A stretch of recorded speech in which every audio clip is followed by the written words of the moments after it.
Cesar Chavez was born on a small farm near Yuma, Arizona in 1927. In the late 19th century, Cesario Chavez, Cesar's grandfather, had started the Chavez family farm after escaping slavery on a Mexican farm.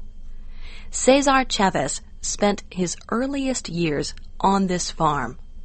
When he was 10 years old, however, the economic conditions of the Great Depression forced his parents to give up the family farm.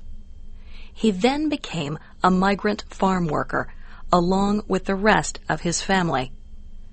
The Chavez family joined thousands of other farm workers who traveled around the state of California to harvest crops for farm owners. They traveled from place to harvest grapes, lettuce, beets, and many other crops.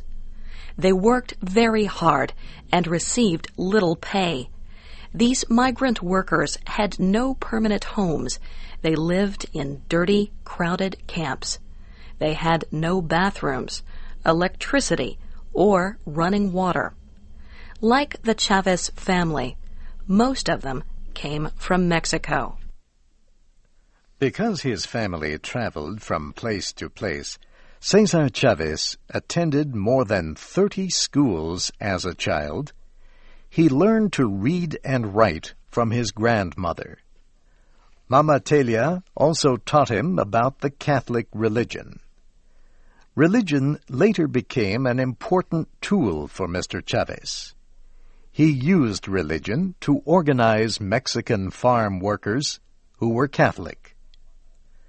Cesar's mother, Juana, taught him much about the importance of leading a non-violent life.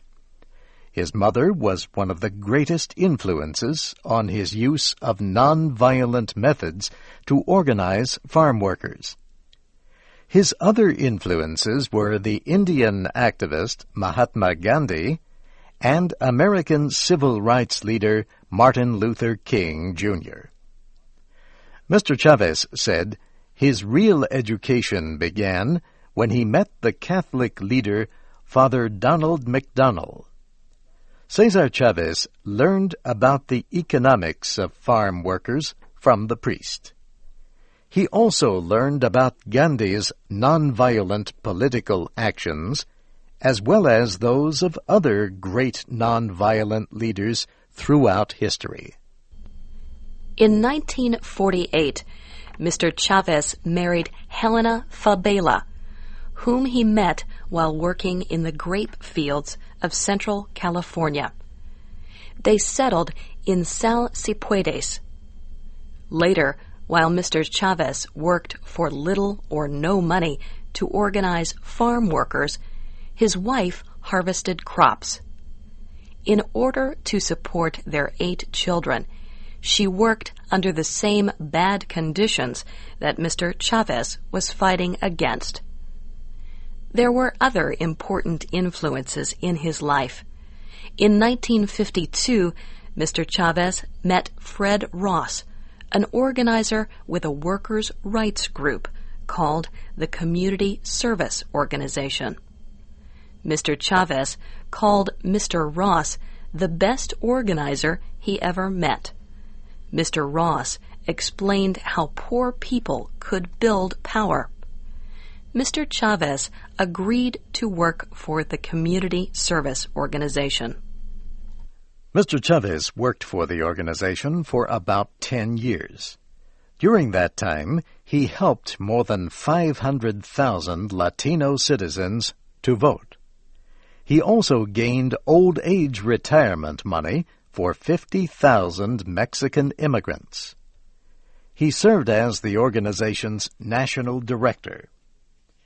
However, in 1962, he left the organization. He wanted to do more to help farm workers receive higher pay and better working conditions. He left his well-paid job to start organizing farm workers into a union. Mr. Chavez's work affected many people. For example, the father of Mexican-American musician Zac de la Rocha, spent time working as an art director for Mr. Chavez. Much of the political music of de la Rocha's group, Rage Against the Machine, was about workers' rights, like this song, Bomb Track. It took Mr. Chavez and Dolores Huerta, another former CSO organizer, 3 years of hard work to build the National Farm Workers Association. Mr. Chavez traveled from town to town to bring in new members. He held small meetings at workers' houses to build support. The California-based organization held its first strike in 1965.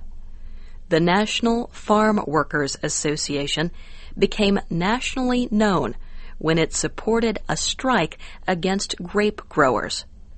The group joined a strike organized by Filipino workers of the Agricultural Workers Organizing Committee. Mr. Chavez knew that those who acted nonviolently against violent action would gain popular support. Mr. Chavez asked that the strikers remain nonviolent, even though the farm owners and their supporters sometimes used violence. 1 month after the strike began, the group began to boycott grapes. They decided to direct their action against one company, the Schenley Corporation. The union followed grape trucks and demonstrated wherever the grapes were taken.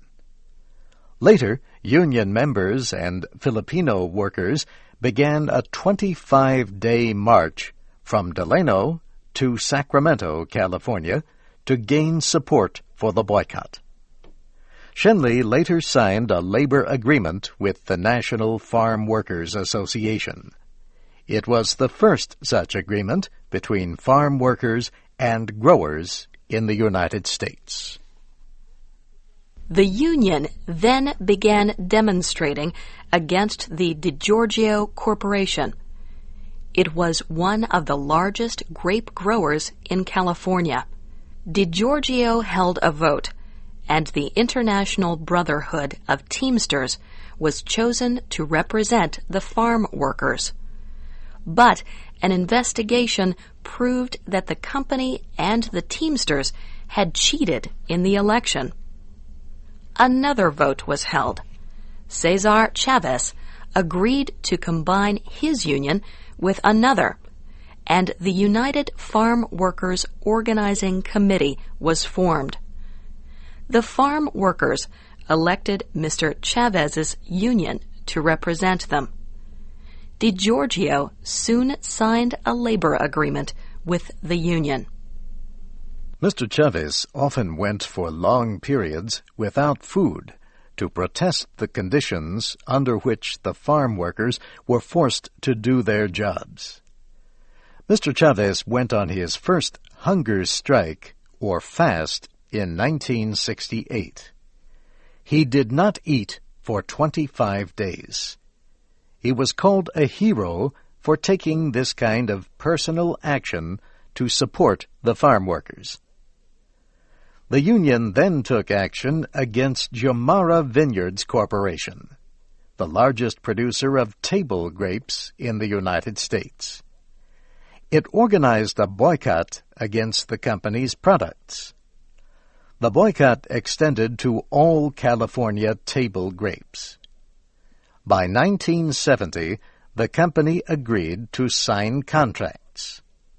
A number of other growers did as well. By this time, the grape strike had lasted for 5 years. It was the longest strike and boycott in United States labor history. Cesar Chavez had built a nationwide coalition of support among unions, church groups, students, minorities, and other Americans. By 1973, the union had changed its name to the United Farm Workers of America.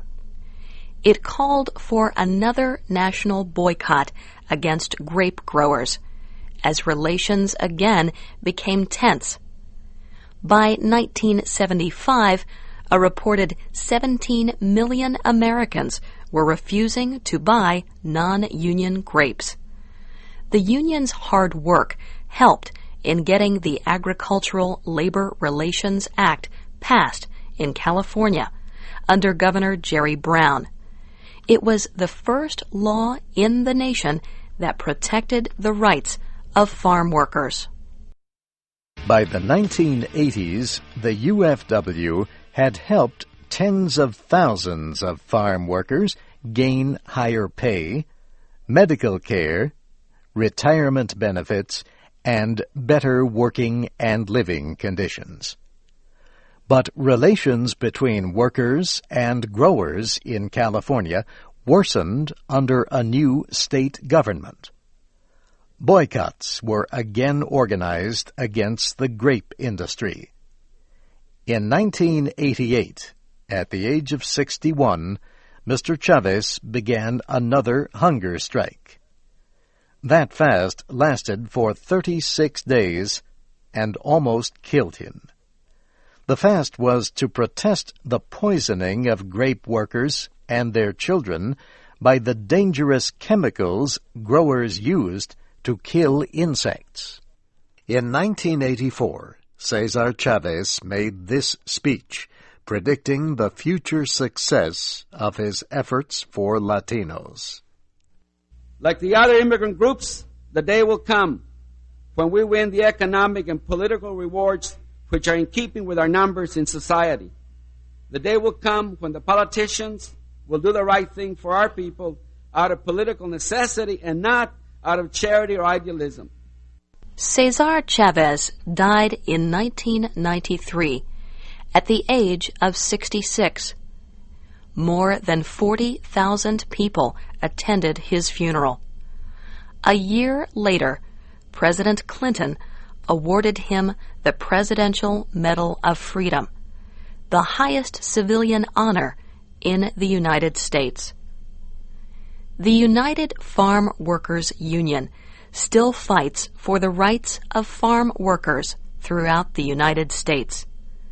Many schools, streets, parks, libraries, and other public buildings have been named after Cesar Chavez. The great labor leader always believed in the words, "Si se puede," it can be done.